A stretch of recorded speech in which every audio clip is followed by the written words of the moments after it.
Hello friends, I am Ayush and I am also in class 11th. So treat me as a brother. Let's start class 11th chapter first, the living world. So let's start the first chapter of class 11th biology, the living world.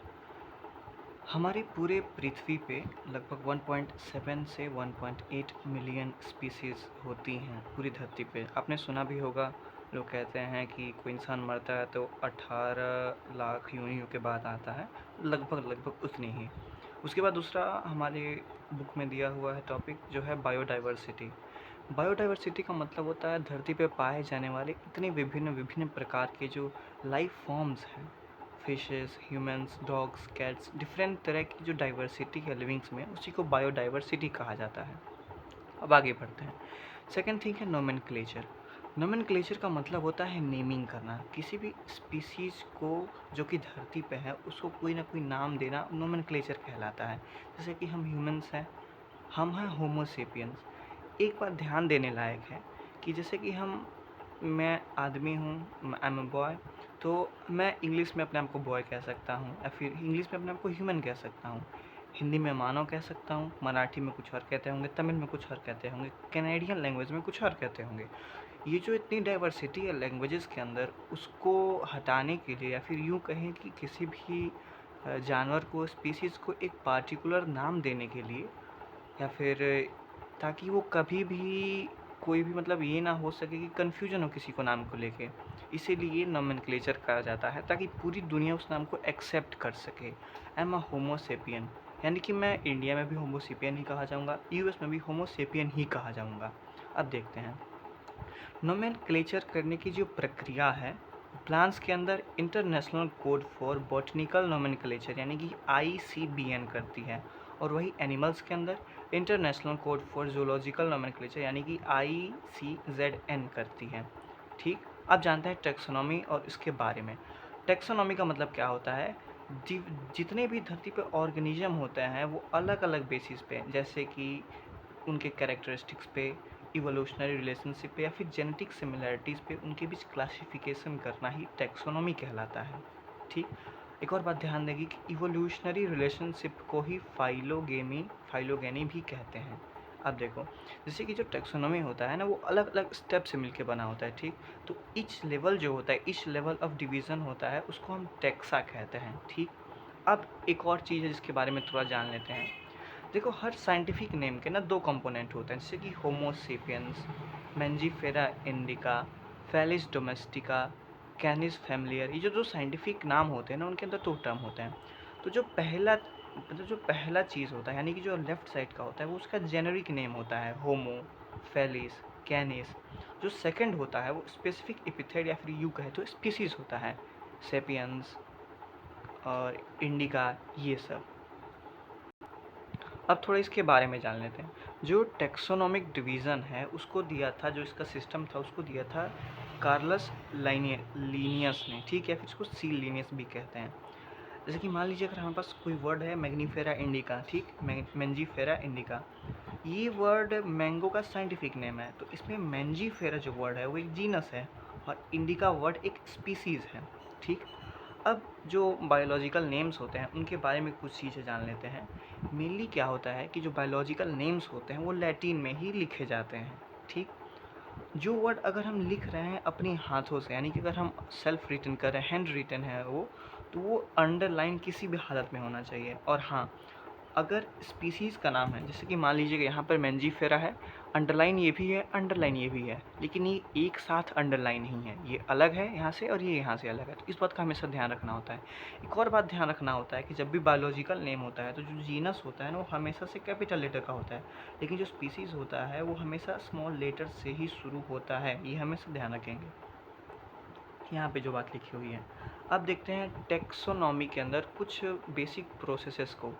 चूँकि taxonomy होती है ना, जो 4 process से मिलकर बनी होती है। यहाँ पे आप सीरीज़ में भी देख सकते हैं। पहला कैरेक्टराइजेशन होता है, फिर आइडेंटिफिकेशन होता है, फिर नोमेनक्लेचर होता है, उसके बाद जो भी ऑर्गेनिज्म है उसका क्लासिफिकेशन होता है। तो आइए इनके बारे में थोड़ा जान लेते हैं। कैरेक्टराइजेशन का मतलब होता है कि उसके ट्रेट को समझना, उसके बारे में बेसिक जो मोस्ट इम्पॉर्टेंट थिंग्स हैं उनको समझना। आइडेंटिफिकेशन का मतलब होता है कि उनके जो ट्रेड्स हैं वो दूसरों के ट्रेड से कंपेयर करना।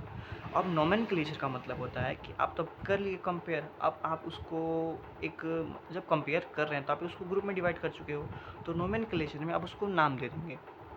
ठीक, नोमेनक्लेचर में जो भी ऑर्गेनिजम्स को नाम दे देंगे। क्लासिफिकेशन में क्या होता है कि उसको कैटेगरीज में बांट दिया जाता है। जो हमको नाम मिल गया है उस नाम को अलग अलग कैटेगरीज में बांट देंगे, जो दूसरी चीज़ों में सिमिलैरिटीज़ मिली हैं उनके बेसिस पे। एक चीज़ होती है सिस्टमैटिक्स। सिस्टमैटिक्स को आप थोड़ा समझ लीजिए। धरती पे जितने भी बायोलॉजिकल डाइवर्सिटी हैं और इवोल्यूशनरी रिलेशनशिप है किसके बीच में, ऑर्गेनिजम्स के बीच में, यानी कि धरती के ऑर्गेनिजम्स के बीच में बायोलॉजिकल डाइवर्सिटी और इवोल्यूशनरी रिलेशनशिप को ही हम सिस्टमैटिक्स कहते हैं। सी लीनियस ने एक बुक लिखी थी, यानी कार्लस लीनियस ने एक बुक लिखी थी, उसका नाम था सिस्टेमा नेचुरा। अब देखिए टैक्सोनॉमिक हायरार्की क्या होती है, ये ग्रुप होती है कैटेगरीज की। जो टैक्सा होता है, टैक्सा या फिर जो स्टेप होते हैं उसी को टैक्सा कहते हैं। टैक्सोनॉमिक जो वो होता है, टैक्सोनॉमिक डिवीज़न होता है, उसमें हर लेवल को एक टैक्सा कहते हैं। तो जब भी टैक्सा जो भी मतलब कैटेगरीज को रिप्रेजेंट करता है उन्हीं के ग्रुप को टैक्सोनॉमिक हायरार्की कहते हैं। ठीक, सिंगुलर जो होता है टैक्सा का वो टैक्सॉन होता है, प्लूरल टैक्सा होता है। अब देखिए टैक्सोनॉमिक फ्लो चार्ट के बारे में जान लेते हैं। तो सबसे पहली चीज़ की जो टैक्सोनॉमिक फ्लो चार्ट होती है वो किसी भी ऑर्गेनिज्म का एक चार्ट में रिप्रेजेंटेशन होता है उसके अलग अलग टैक्सा के बेसिस पे। और टैक्सा में आते क्या कहाँ हैं, तो सबसे पहले हम शुरू करते हैं जो सबसे मतलब बल्क की चीज़ें, सबसे बड़ी बड़ी चीज़ें, जैसे कि जानवरों का किंगडम हो गया, उसके अंदर बहुत सारी चीज़ें आती हैं, तो इसलिए वहाँ से शुरू करते हैं। अगर हम प्लांट्स में देखते हैं सबसे पहले किंगडम, अब हम सबसे पहले प्लांट्स को देखते हैं। इनमें थोड़ी सी इशू हो गई है कि जो एग्ज़ाम्पल है वो थोड़े गलत हो गए हैं। ठीक, एक चीज़ पे थोड़ा ध्यान देंगे कि इनके जो एग्जाम्पल्स हैं जो कि ब्लैक कलर में लिखे हैं ये अपोजिट हो गए हैं मिस्टेक से, सॉरी फॉर दैट। तो सबसे पहले प्लांट्स में शुरू करते हैं। सबसे टॉप पे आता है किंगडम, उसके अंदर डिवीज़न, फिर क्लास, फिर ऑर्डर, फिर फैमिली, फिर जीनस, फिर स्पीसीज। एनिमल्स में भी ये जो सीरीज है टैक्सोनॉमिकल कैटेगरीज का ये सेम रहता है। डिफरेंस बस ये रहता है कि प्लांट्स में जो डिवीज़न होता है एनिमल्स में वो फाइलम बन जाता है। अगर आप एग्जाम्पल को उल्टा करके समझेंगे तो सबसे पहले हम ह्यूमंस को लेते हैं। ठीक, वैसे तो यहाँ पे होना चाहिए लेकिन मिस्टेक वाइज यहाँ पे लिख दिया गया मिस्टेक से। ह्यूमंस हैं, स्पीसीज सेपियंस है, genus Homo, family Hominidae, order Primata, class Mammalia, division Quadrata और किंगडम एनिमेलिया। ये पूरा टेक्सोनॉमिकल कैटेगरी में डिवीज़न है ह्यूमन का। यानी अगर कोई पूछे कि आदमी आखिर आते कहाँ पे हैं तो एक पूरा डिवीज़न है ये ह्यूमंस को लेकर। वैसे ही यहाँ पर प्लांटी में मैंजीफेरा इंडिका का यानी कि आम का दे रखा है, आप इसको पढ़ सकते हैं। अब कैटेगरी के अलग अलग टेक्सा को थोड़ा बहुत जानते हैं।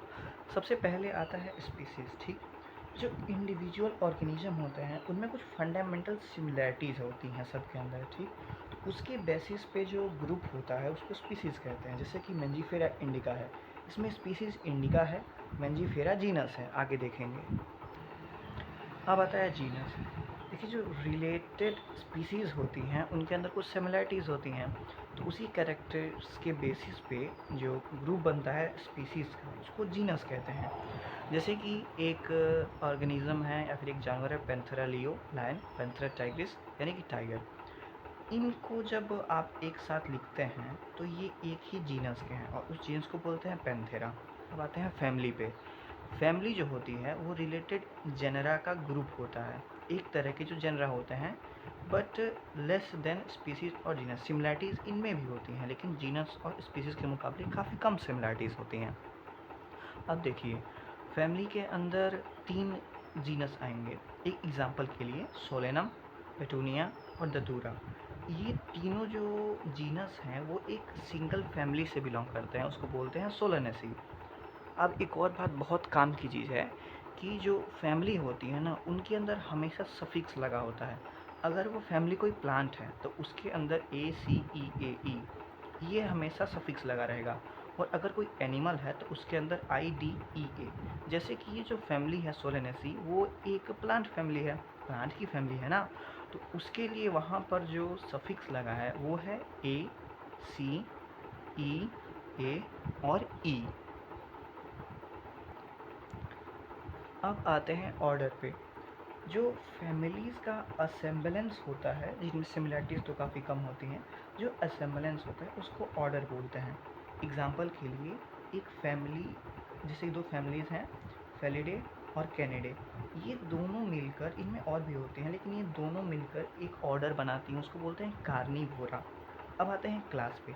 रिलेटेड ऑर्डर्स जिनमें सिमिलैरिटीज़ और भी कम होती हैं उनको हम बोलते हैं क्लास। जैसे कि एक क्लास है मेमेलिया, तो उस क्लास के अंदर दो ऑर्डर आते हैं, पहला प्रिमिटा और दूसरा कार्निवोरा। ये दोनों ऑर्डर मिलके एक क्लास बनाते हैं मेमेलिया।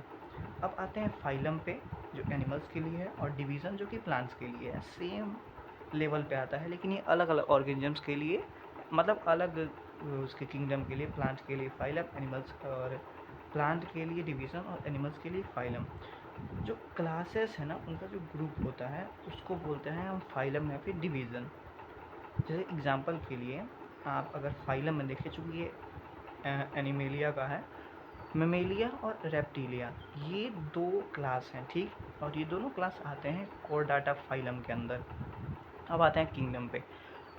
अब इस तरीके से हम इस चीज़ को ध्यान दे रहे हैं कि जब भी हम एक लेवल ऊपर जाते हैं तो हमारे पास सिमिलरिटीज़ होती हैं जो कम होने लगती हैं, डिक्रीज़ करती हैं, ठीक। अब आते हैं किंगडम पे।